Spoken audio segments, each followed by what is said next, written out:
anong pwedeng ilabas ni P-God. Perhaps prepared sila sa pick na yon. But for now, TNC, they are drafting or banding rather heavily on the fighter end. Kumbaga sa off-lane, focusing on that Phoveus. Dinagdag pa yung export. Ito going to your point, yung side lanes, medyo nagiging target siya ngayon ng mga teams natin eh. Especially ngayon yung export, it can be a flexible choice. Pwede ilagay mo siya sa, ngayon, uso sa jungle eh. Yes. Yung export. And mostly, ito yung contested heroes na laging, kumbaga, nagpapaligsahan sila kung sino unang makakuha. Pero ngayon naban siya. Yeah, one of the more contested picks for sure. That X-Borg does offer a lot. Versatility, yung flexibility niya inside the draft, a lot of durability in front lines, and the ability to steal away objectives with the last Insanity. It's countless times na tayo nakakita ng objectives na nanakaw ng isang X-Borg. And for the final ban, TNC, they're really focusing on the side lanes of RSG. Kakasulat ko pa lang sa notebook ko, Esmeralda first pick sana para sa RSG, but ultimately banned up by TNC. Ang kapalit nun ay magiging Pakito. However, TNC available dyan ang Ling, which we know na isa sa mga priority ng TNC. Pwede nilang i-combo dyan ay syempre yung Johead na available sa atin ngayon. So I'm guessing TNC will pick up Ling and Johead. Oh, nako. RSG without a doubt, Pakito ang unang pinik. How is this for an opening? Pakito ngayon sa MPL Season 8. Super strong. Pinakita ng mga teams dito na ang Pakito ay hindi lamang mailalagay sa off-lane. Pwede mo rin siyang ilagay sa jungle. At nakita natin yan galing kay Carl TZ pa at sa mga ibang nag-jungle Pakito na rin for the past few days. Kitang-kita na sobrang effective nito sa early game at nabibigyan ng kahit sinong team ng mid-game power spike. But I like this. RSG, they take the Alice away from TNC na sanay maglaro with the Alice, and the comfort pick of P-God, the Kagura, stolen away by RSG. No Ling pick mula sa RSG. Ayaw nilang kumuha ng Alice plus Ling combination. Mukhang clear na clear sa RSG na ang playstyle talaga nila is to have Iakno be the one to farm. Tapos si Demon God medyo nandun sa high tempo na hindi ganun ka-greedy na hero. And TNC still snubs that hero. And Hayabusa ka din ang pipiliin.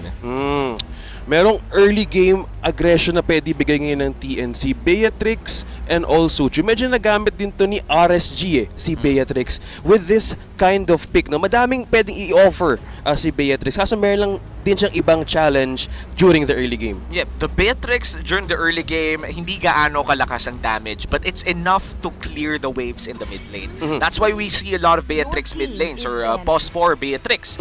Pero kung sakaling may mas maganda or favorable matchup sa mid lane, hindi mo naman pwede mo siyang ilagay rather sa gold lane. So this is a lot of, I guess, one flex pick for TNC with that Beatrix. The Jawhead obviously going to position 5. The Hayabusa in hands of Chu, this is a comfort pick as revealed in Season 7.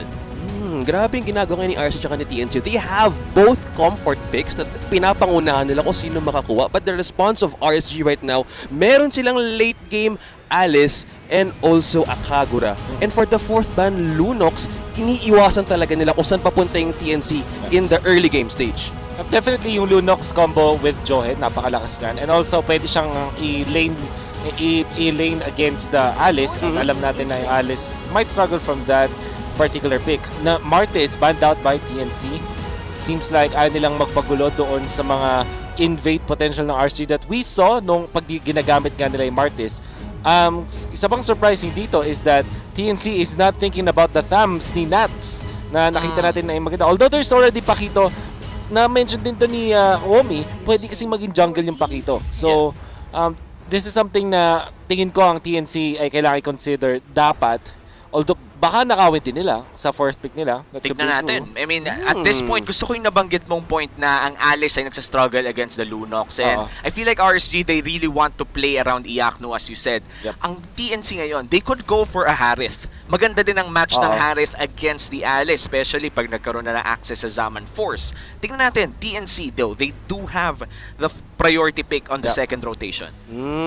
Panggula. Iniiwasan ngayon ng TNC kung saan pwede sila pumunta. Kumbaga, ang RSG minsan yung actually Nath's game style and performance mostly focuses on the early game objective. Kung nakalock yung RSG sa ganong klaseng plano, they can go all the way from early to late. Pero ngayon, hindi nila pinipick ang thumbs, which is getting good results sa ating season ngayon as being picked as that a side laner hero. Yun. Ayun, Yeah. speaking of which, Yep. TNC, they steal away the Tams Yep. with a 69% win rate entering week 4, day number 2. Kitang-kita naman na yung healthy win rate ng Tams ay talagang nakakatulong sa maraming teams pagdating sa backline access, sa durability within fights. At minsan pa nga, nakakapag-split po siya sa Tams dahil hindi mo rin pwedeng iwan yan. Masakit yan kapag nag-War Axe first build. May available pa na interest na pwede i-pick ng RC like Yuzong, for example. Pero Tigreal ang kanilang pinili. First ever. Oh yeah, this is sa MPL Season 8. And as expected yung TNC, di ba, na-mention natin kanina, bakit hindi nila pinapansin yung Thams na may potential kasi nga maging pick-up pa yun ng RSG. At tama nga yung hula natin na nanakawin siya ng TNC dun sa kanilang 4th pick. Now TNC, just looking for their either mid lane or yung kanilang gold lane. I'm thinking actually isang Farsa para sa TNC. And that's on cue. Nice call. Wolf on the predictions, ladies and gentlemen. Tinapos na ang ating pickings ngayon and we will now head to our game. But Benedetta also for the final pick of RSG with the good counter and cancel of that ultimates with the eye for an eye. But to continue the zone, I think TNC is getting more aggressive with their map control din. Yep, definitely. I would say that I'd like to see this Farsa in the gold lane rather than in the mid lane. It's a favorable matchup against the Alice. Mahihirapan mag-farm ang isang Alice against a Farsa mainly because of the range advantage. Mapipilitan ang isang Alice to just farm up with the blood flow and you never really want to see that if you're an RSG fan. Well, ang magiging decision niya ng TNC is to put this Beatrix instead dun sa may gold lane para kay Toshi. Pero kasi, masasabi ko sa TNC, okay lang to in a way na may gene talaga si Toshi na mag-bang-bang eh. Parang ganun siya eh. Mala marksman from way back, maybe 2 years ago. Tapos yung signature pose ni Toshi, nakabaril din siya eh. So, sobrang familiar play ng isang farming marksman para kay Toshi. Kaya nga naman din siguro TNC i-channel yung energy na yon. Channel the energy, create the synergy. Ngayon pumasok tayo sa first game ng RSG and TNC. Ngayon, may isang mabilisan tayo dito. Sinong makakalamang ngayon sa early game? Early game-wise, I would say TNC does have the advantage here. Meron silang Jawhead na pwede nilang gamitin in early aggressive rotations. I feel like the play for TNC here to go back Toshi again and again, make sure that he has a fun time or perhaps even kill off Iakno early. Dahil gusto mong pabagalin ang scaling ng isang Alice. Kanina pinag-uusapan yun, that was a good point here. They were trying to point out that TNC right now will have an open window talaga in taking the advantage kung paano madedelay ang RSG, which mostly on their games, they want to focus on objectives, especially ngayon si Nas. He is not on the Thams. How about the challenge right now na napunta sa TNC yung kanyang mismong hero? Well, the Thams definitely is a great pick, but there are a lot of times na pwede mo siyang i-counters. Medyo simple lang. You just don't have to, you have to respect the Continent Inferno, that's for sure. Pero if you could create distance, yun lang kailangan mong gawin because the tankiness of the Thams comes in from the Continent Inferno. If hindi siya makalapit sa'yo, it's not gonna make a lot of sense. Anti-heal at hayaan mo lang siya mag-cut kung gusto niya mag-cut. Pero meron ka na, ang pwede mong gawin para din ma-counter yung Thams is take advantage mo yung range ng mga heroes mo like Beatrix as well as Farsa. Para naman sa TNC, gusto ko yung ginawa nilang dual lane dito tapos challenge pa ng RSG dun sa may top lane. Nakikita natin ang emphasis ng dalawang teams which is making sure na yung kanilang gold lane ay magkaroon ng magandang laning stage. So kailangan ingatan nila ang kanilang opportunity ngayon as well as dapat hindi mababasag. Kumbaga on point lang sa objective, doon makakapunta or makakakuha ng magandang momentum ang TNC. Definitely, ang momentum ng TNC ay manggagaling sa snowball na pwede nilang gawin around the gold lane area. Again, farming to si Toshi, may late game scaling, pero magandang strategy na pabilisin ang late game na yon. Kumbaga, bigyan mo ng kills, bigyan mo ng gold. And this is why Chu is here by level 4. Pwede nilang i-dive ang Alice the moment na pumasok sila underneath that turret. Merong pagkakataon pwede mo hold, but si P-God kukuha dito ng kailangan niya munang tumakas from that engagement, medyo napaaga dito ang bisita ng RSG, but TNC is slowly rotating faster than RSG ngayon. Pero dahil alam nila kung saan papunta, kung pwede ma-deny ang kanilang progress. Yeah, and speaking of progress, Turtle already up. RSG has better control over that area. Kailangan makagawa ng play dito si Light to establish a little bit of control. Nats though, level 4, magandang pwesto to for an Alecto final blow. But level 2, oh, Light goes down. Jawhead hindi muna nakaabot doon sa isang contest na damage. Medyo tumaas. Toshi will have that trade 1-to-1 with the backline fire there. Mukhang RSG ang makakuha ng Turtle. But from the bot lane, Der and Nats with the contest with the one-on-one. Alecto final blow release for an aggressive chance to take him down. But Nats going down low there. Oh, medyo naging defensive lang doon para mapaalis lang mismo sa lane. We didn't even have to do anything much. Literal, nag-Counter Inferno, nag-Vengeance. The Benedetta, kailangan na niyang umalis that moment on. And TNC, even if they lost the Turtle, Toshi, hindi natin nakita sa camera, sobrang sayang na solo kill niya si Iakno. Walang assist yun. Mag-isa siya. Arguably, ang isang Beatrix, lalo na pag nakakuha ng ulti, ay lalamang na doon sa isang Alice. Kasi yung Alice, hindi na siya pwedeng magbato basta-basta ng kanyang flowing blood. Pag nakita ni Toshi yung opening na yon ni Beatrix, kokombohin niya yung Alice, especially after ng flowing blood. Kaya naman makakakuha siya ng kill. I love it. Light, kumbaga ngayon ng TNC, what they need to do is tamang precision, tamang positioning lang kailangan nilang gawin for RSG just to make their composition work. Kaso ngayon, I think RSG is just making them use these resources. But Toshi here being pushed back by Heath. Light mukhang natrap doon. Here comes the Calvary. Tatlo ang sasalubong na wala doon si Iakno. Pinipigilan nila ang pag-scale and stack. But that TNC with the push there and takedown. Wow, great rotation coming in from TNC. Pero ang favorite part ko doon, simpleng 3v2 lang naman yun. Pero yung bumili siya ng Heptasis habang bumabaril. Kakaiba na nagsha-shopping tapos bumabaril. Still gets an assist in that entire exchange. Toshi definitely playing well 4 minutes in. Ulit ako, parang dineliver pa yata ni Heath papunta kay Iakno yung ultimate niya, yung quad shadow, yung shadow kill. Nako, eto na yung nakita natin. There will go down there. RSG completing rotation, map awareness, hinahati ngayon ng TNC na makapagbigay vision. Meron silang Farsa din as P-God. Kaso medyo nauna lang sa, kumbaga sa movement speed na binibigay ngayon ni Aqua just to maintain their control sa mapang to. Yeah, and makita natin na Nats almost went down in that entire fight pero nakatakas siya using the many dashes na meron ng isang Benedetta. And this is mainly why you get the Benedetta. Maganda siya in skirmishes, a lot of mobility means a lot of possible plays. Isa na yun sa mga possible plays na nangyari. That was the best case scenario for RSG. Dahil kung namatay yung Benedetta doon, they would have lost control over this Turtle. This will be a contest here. That is Chu and Light. Merong payong sa Bush. At ngayon, meron tayo ngayong magaganap na isang depensa o Light in trouble. Heal Jawhead. Tatlo ang makakuha sa kanito. Aqua takes in for the kill. Walang nakalapit doon sa Turtle. Medyo nagkaroon pa ng alinlangan. But Chu going in for 2 members of RSG. Depensa sila ngayon, but P-God will be escaping by wings. Nakikita na ngayon sa TNC, medyo nagiging defensive ang kanilang galawan ngayon. Mainit to si Heath. Naaamoy niya pag nagkakamali ng positioning ang TNC. And sa sobra, this is a power of Tigreal. Again, first pick ever in MPL Season 8 is Tigreal. The power of the Tigreal is nakakapitalize niya yung mga positioning errors ng TNC.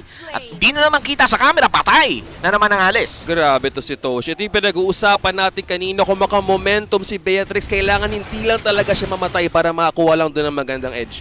Pero ngayon, he just, with the minutes here, 6 minutes, 2-0-1.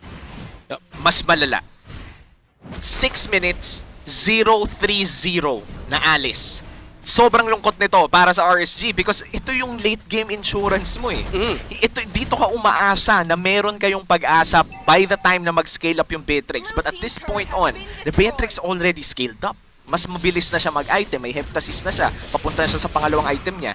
That means RSG, now they need to slow down the game. Di na pwedeng mag-angas-angas dahil pagka pumasok to si Toshi, you need to immediately kill him. Kung hindi, kayo yung mauubos. Kailangan mag-ingat ngayon ng RSG on not getting into team fights because Iakno with this standing, kailangan niya munang bumawi to get those stacks for the late game. So TNC might be dictating the pace. But now, cornering this area. They might be an initiation. Ito na si Aqua going down low. Quad Shadow kill for Chu. Naipit sila doon. Demon Kite follow for Heath. Nandito na ngayon nakakuha ng isa. Pigad na wala na rin si Thur. Light will be in trouble here, but Thur and Chu. Uy, nagpalabas ng Electrifying for Naths there, but this maintaining and pushing them back. Kumukuha ng momentum, and I think TNC will be getting this air, but RSG still maintaining the security of the corners dito ng Turtle. Massive error coming in from TNC. Dapat alagaan nyo si Toshi because you already lost 2 turtles. The timing of the fights are very important. Yung RSG, lumalaban lang sila pag may palabas ng objective. Sobrang importante nun. Dahil the moment that they win that team fight, makukuha din nila yung objective. At bukod pa dun, up lahat ng mga battle spells nila for most of the fights that they take. RSG, they're playing the macro game better than TNC kahit nakakasabay sa micro ang TNC. Mind games na pinapakita nila ngayon, pero as of this point, almost 8 minutes, 2 turrets down. Gold lead hindi ganun kataas. But on this kind of state, Wolf, anong pwedeng mabawi ngayon ng TNC just to get into the groove? Kailangan nila mag-team fight, mag-group up as 5. Napakaganda na kanilang 5 months sa ngayon. Lalong na maganda naman yung launch pad nila when it comes to items. Sakto pa, nakuha na yung Blade of Despair para kay Toshi. So, ang lakas nilang kumuha ng kills. Tapos, malakas din sila magpatumba ng Torre. If they utilize this Beatrix na, pati yung long-range artillery support nitong si Pigad, makakuha sila ng pagbawi dun sa ating sa team fight prowess nila. P-God, and also madaming pick-off potential ngayon ng TNC. All they need to do, as you were saying, kailangan lang nila i-utilize ang air na pwede lang i-cover with the AOE damage as the Pharsa. Meron din silang TAMs to also contest that. But for this, I think they will be pushing in, destroying resources. As of this, 0-3 pala na si Iyaknu, but looking at the stats also from Toshi, 2-1-1 rin. He had fallen, pero hindi naman ganun kalakas or hindi man ganun kalala yung impact nun as for Beatrix. The game is still dead even. 25k on both teams. Lamang pa nga yung RSG ng 100 lang. At this point, divided lang yung gold. You would want Iyaknu to have more gold on the side of RSG, pero okay na okay din lang na si Demon Kite yung pinakamayaman right now. Dahil tignan mo yung bawas nito mamaya. Ito na to. We have Pigad going down. Pharsa nagkulang dun sila sa pag-check. Kinukorn ngayon. Arthur waiting in. Oh, Demon Kite with the punch. Susuntokin na ba dito si Light? Oh! Nagalit sa hangin, Nagalit sa hangin si Idol. Nakita mo naka-full Shadow stack boxing. Na. Shadow boxing. Shadow boxing. Warm up lang kayo naman. Naalala mo si Ipot, di ba yung kinuha niya yung mga dahon? Parang ganun lang.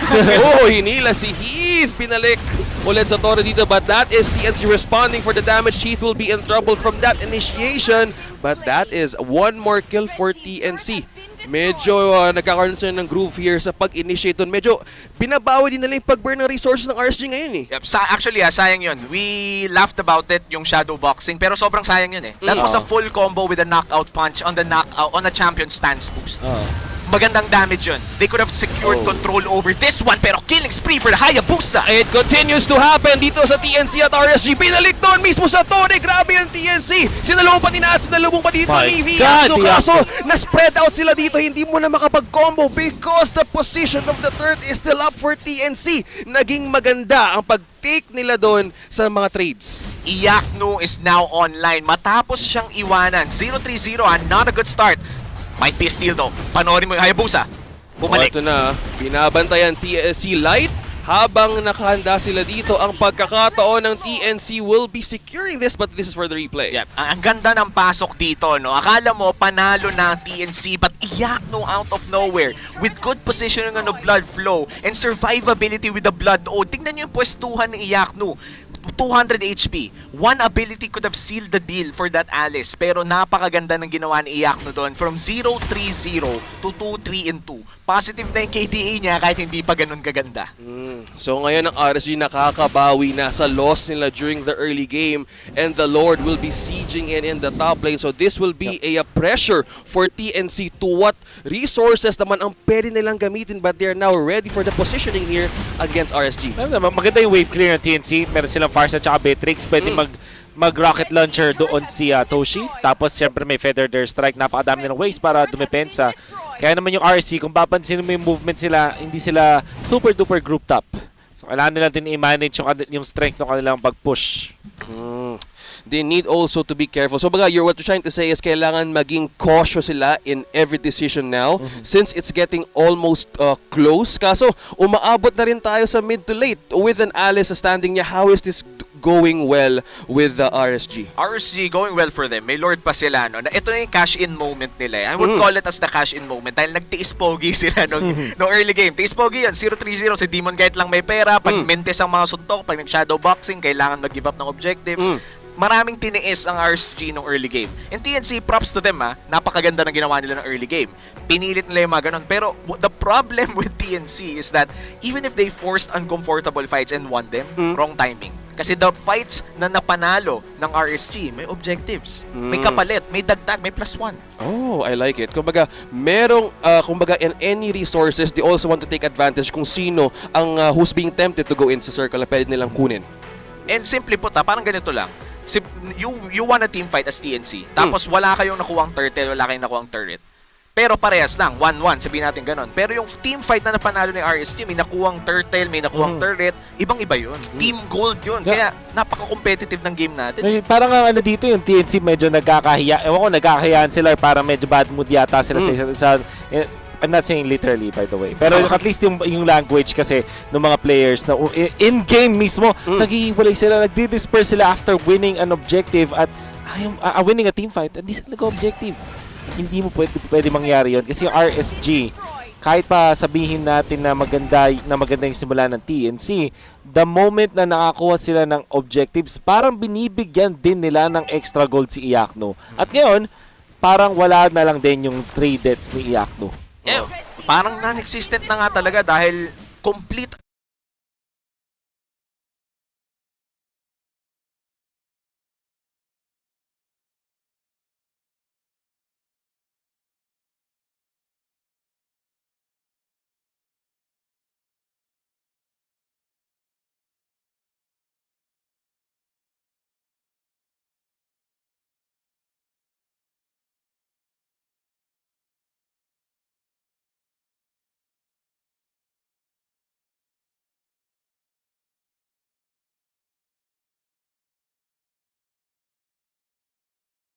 shift na rin ni Iakno. That means hindi na niya kailangan patayin yung Blood Oath the moment he enters. This is really good for RSG. Pero na-clear out naman na yung Lord, which is good for TNC. Now, for TNC, the thing that they have to do right now is not to play defensively. I feel like we're past the point na pwede pa kayong mag-defensive play dito. Mainly because the Alice would only get stronger and stronger. Siguro may isa lang kayong kailangan antayin. Isa pang item para kay Toshi or kay Chu. Other than that, you need to fight. So you're saying the time is now not to waste any moment for RSU. While TNC has the chance, makikita natin ang kanilang pagkakataon to just push forward with RSG's defenses. Actually, baka nga the time is over. I don't wanna be yung ayaw maging negative dito mga pre, pero kanina, nung saktong-sakto nakuha ni Toshi, BOD, tsaka yung kanyang Heptasis, pa na mistaken, go time na sana yun. Makakuha sila ng maraming kills, ma-abuse nila yung fact na si Iakno ay wala pang items doon kasi back then wala pa siyang Winter Truncheon. So, pwede sana sila mag-push. And mayroon din namang items na doon si Chu. And as well as yung ating Thamus na kaya nang magpakunat. So, yun sana yung timing ng TNC. RSG nakapag-recover na sila. Siguro ang talagang problema na lang ng RSG kung sakaling magkaroon ng problema is pag na-force yung mga ultimates nila. Katulad ng Implosion, syempre yung Winter Truncheon kaya yung ultimate niya ngayon, hindi na yun yung ultimate. At tunay na ultimate ngayon ni Iakno yung Winter Truncheon. Yun yung ultimate timing niya sa ngayon. Na, kasi anything else, para kay Iakno, mataas na yung uptime. Eh, eto, dagdag ko din lang. Napakaganda nung pinakita ng RSG in the mid-game fight. Sabi mo kasi hindi yun na yung oras para mag-push talaga ang TNC. Feeling ko, sinubukan nila. Okay. Kaso nagkamali sila in terms of execution. Dito na papasok yung mga micro plays. And I feel like you were reacting ng time na yan. Sabi mo, my God, Iakno. Kahit ako, nasa isip ko, my God, Iakno, 200 HP, pumapasok ka pa rin. Wala pang Truncheon yun. Kinombo na siya doon nung nandun na yung far side. Yung Kagura, ito yung stark difference between two players. Si Kagura, pauwi yung dash niya, tapos namatay pa rin siya. Si Iakno, imbis na umuwi, sabi niya, okay, what if, pagkatapos ng stun ko, sumugod na lang ako instead. And it proved to be better. Yakto, sobrang calculated niya. Hindi naman ito yung unang season na masasabi nating napakalakas ng Alice ni Yakto. Actually, MPL Season 6 pa lang, iba na yung pinakita niya with the Alice ng kanyang former team sa Onyx Philippines. Nung Season 6, kinakatakutan na to. At right after, 2 to 3 games, biglang autoban na against Onyx Philippines yung Alice na yon. So, this is not something na unfamiliar kay Yakto. Kaya nga naman, may differential, may difference yung naging reaction ni Kagura tsaka na nakita natin mula doon kay Yakto. So you're saying going back to their roots, RSG right now, nagkaroon sila ng medyo bumpy start on the early game. So nagkaroon sila ng kumbaga in a mindset, meron tayong high risk, high reward factor na kung gagawin natin too early, doon nang nawala ng pagkakataon yung TNC just to push forward with their chances. Somewhat like that. Somewhat like that. Parang ganun. Kung naglalagay natin yung metapora, ito yung mga oras, kung ikaw si RSG, ito yung mga oras ng elementary ka, yung maliit mong baon. Hindi mo gagastusin yan. Hanggang matapos yung araw para makapag-fishball tsaka coke ka. Tama. Di ba? Yun yung masarap. Yung kumbaga, matatapos yung araw mo, tiis gutom ka buong early game. Pero by late game, may payoff na napakasarap. So, sana mabalik natin yung mga ganun, yung mga moments. Pero, syempre, stay safe muna tayo sa COVID. Oo nga. Pero parang ang okay ang fishball ngayon. Kaya nga, Parang gusto ko rin tumuhog ng fishball ngayon eh. Meron ba? Meron ba sa labas? Wala. Pwede lang, wala eh. Wala, bawal din. Bawal din eh. Kaya, Siguro kung tayo, party tayo dito. Dala tayo ng kalan. Ano ba yung may gasul yung Oy, pwede. tawag nila doon super galan eh. Bakit? Di ba ano yata yun? Brand lang or branding, parang ganun. Branding. Basta naalala ko noon kasi mahilig ako sumali sa mga Boy Scout na noon, time na yan. Mga jamboree, di ba? At kailangan may dala kayong super kalan, tawag yun. para Eto, lagi handa. super init naman ng laban na to dahil 14 minutes in na, 9-6 ang ating kill score, tas may 5k gold lead. We have now our chance here for TNC. Will they bounce back and recover na nga ba for RSG? But now, binibigyan sila ng isang mahirap na pagkakataon. The challenges being served now for TNC can be crucial. But if they take this step, yes, they missed the chance. Pero if they wait, maybe if they do this defensively and take the Lord, might change things pa. Yes, this is something that RSG, sila na yung magiging rason kung matatalo pa sila dito. And with that being said, Demon Kite almost going in dito kay Dare and munti kong masabing Dilar, ang lapit. Dare.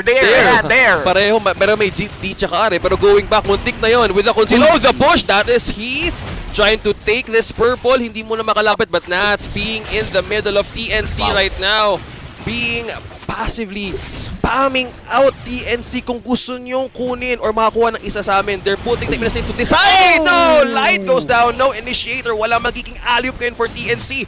Pero ang RSG mukhang kukunin na to ang Lord. This is free. This is free. Walang nakakalapit. P-God might be the one to give chance, but no! Kinuha na ng RSG ang Lord. Maybe this will be the chance of RSG just to push in and take down the last defenses. They could do that, and I just want to point out that Light he feels off. Medyo wala siya sa laro niya ngayon. Sanay ako na nakikita ko si Light na siya yung nagko-command sa TNC. Kumbaga kung ano yung gagawin niya, susunod yung TNC. Pero parang hindi sila masyado nakakapag-usap ngayon. And I'm not saying na hindi magaling si Light. Ang sinasabi ko dito, parang hindi sila nag-uusap ng maayos. Bakit nandoon si Light at lahat ng tropa niya ang layo pa? Why did Light contest that Lord super early? Kaya nga parang kung isipin nga yung ginawa doon ni Heath, the word is elementary. Medyo textbook yung pwestuhan ni Heath doon. Tapos nakahuli pa rin siya ng isang Joed. Free to yung Lord para sa RSG. Ito na atang laban. Papasok ng Lord sa taas. Quad shadow kill, but that's initiating going into the base. Taking one more dito sa unang or sa last turret ng TNC. They won't go down easy here. Ayan na yung initiation kay Chu. Aqua going to be on the low. Ngayon, RSG will be retreating. Medyo tinamaan sila dun ng sakit galing TNC. This is the power of the Beatrix pick. Umabot na tayo sa late game. We're 16 minutes in. Yung rocket launcher, grenade launcher na meron to si Toshi, ang bilis mag-clear out ng minions. That was a 4v5 and that was a Luminous Lord. Pero hindi nakakuha ng dalawang inhibitor turret ang RSG. They only got the one in the top side. Other than that, mukhang makakalamang pa ang TNC dito. But how much time do they actually have until makapasok ang RSG? Good question there. Kumbaga, if they will have this miscalculation the side of TNC, it won't go down or kumbaga it won't do any good right now. Kung magkakaroon ba sila ng konting may hesitations pa sa pag-initiate ngayon for RSG. And why is this happening right now even at this point? Well, yung TNC kasi magandang wave clear nila. Masasabi ko dahil inuulit nga natin mula sa kanina, meron kang rocket launcher or grenade launcher, tapos meron kang grenade launcher ito. It is a grenade launcher. It is a grenade. Tama, grenade launcher. Tapos meron ka bang Farsa. So, surely, may clear talaga yung waves. However, ang problem with TNC, wala sila nung parang outright scaling na bumababad sa teamfight kind of hero. Sabihin natin yung Beatrix, mataas yung kanyang scaling, gamit yung kanyang items. Kaso, nagre-reload kasi ang isang Beatrix. So, hindi siya katulad ng isang Alice na pwedeng mag-activate ng ultimate niya forever. O kaya naman ng Pakito na kahit hindi tumatama yung skills, ay pwede pa rin niyang gamitin over and over again dahil dun sa reset factor nga. So, yun yung problem ngayon sa TNC. Meron silang bridge papuntang late game, pero wala sila nung heroes mismo sa late game. Yung pwede makapag-soak up ng damage from RS, yun yung kulang sana na pwede lang ibigay because they were really doing good on their lineup right now. Even on this 19-minute mark already, they're still holding it strong. Kumbaga, with Toshi's, kumbaga yung sinabi kanina ni Wolf na yung open window sa pag-reload. Freezing lanes. Freezing lanes! Taking small window of opportunities will be the key for RSG.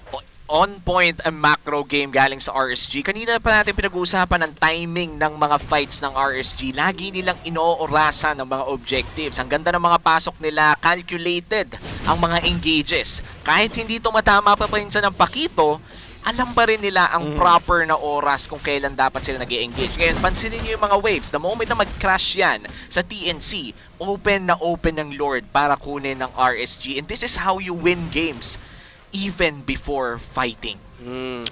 This will be the resources na kakailanganin ng TNC to contest if they want to take this further. May malakas pa rin silang heroes here just to go on head-to-head for RSG. So you're saying hindi pa to ang pwedeng, kumbaga, ang daan para matalo sila?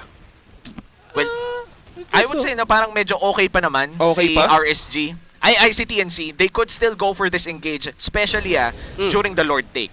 Though, mawawalan sila ng inhibitor turrets, that's for sure. If they go against the Lord, mawawalan pa rin sila. Either way, mawawalan sila. Yeah.